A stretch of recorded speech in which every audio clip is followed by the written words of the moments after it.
На судебном заседании, прошедшем в Бакинском военном суде под Բաքվի բանտում պահվող հայ քրիստոնյա ռազմագերիների ազատ արձակումը առաջնահերթություն է ԱՄՆ նոր վարչակազմի համար։ Catholic News Agency-ին տված հարցազրույցում պնդել է ամերիկացի հայտնի իրավապաշտպան Արցախի նախկին պետքարտուղար Ռուբեն Վարդանյանի փաստաբան Ջարեդ Գենսերը։ Մեզ ասվել է, որ բանտարկյալների ազատ արձակումը պետք է նախապայման լինի, որպեսզի նախագահ Թրամփը անվերապահորեն աջակցի խաղաղության գործընթացին։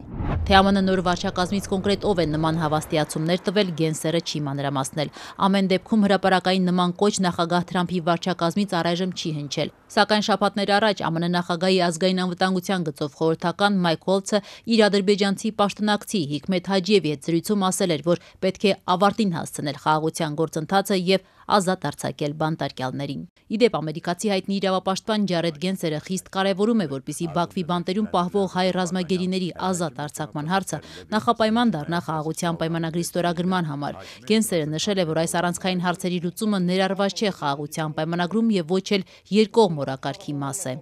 Մեր ամենամեծ անհանգստությունն այն է, որ եթե խաղաղության գործընթացը առաջ ընթանա, բայց չլուծվի Լեռնային Ղարաբաղի կամ հայ քրիստոնյա ռազմագերիների հարցը, ապա ցավոք այն կարող է հանգեցնել ռազմագերիների զոհաբերությանը իբրև այդ խաղաղության պայմանագրի մաս։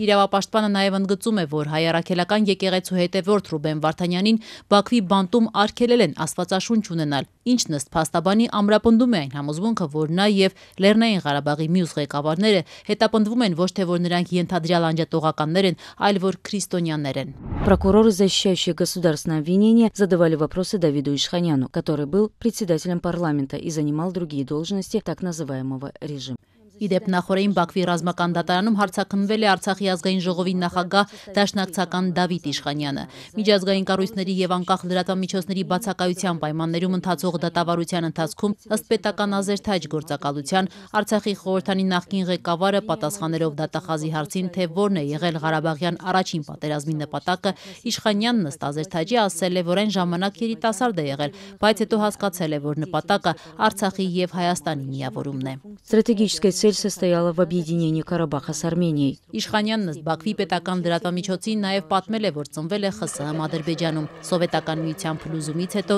ինքը, ինչպես նաև 150,000 արցախցիներ դարձել են Հայաստանի քաղաքացիներ։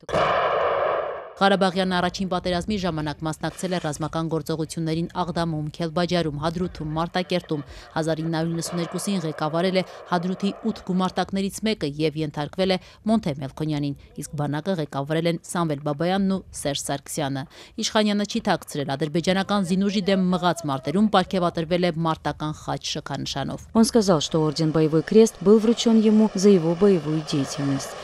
Դավիթ Իշխանյանը, ինչպես նաև Արցախի մյուս ռազմաքաղաքական ղեկավարությունը Բաքվի բռնապետական ռեժիմի կողմից մեղադրվում են Ադրբեջանի դեմ պատերազմ մղելու, ցեղասպանության, ահաբեկչության, իշխանությունը բռնազավթելու եւ այլ ծանր հանցանքների մեջ։ Հայերի դատավարությունը նաև այսօր է շարունակվել։ Очередное заседание суда назначено на 4 апреля. Оно продолжится ответами обвиняемых на вопросы.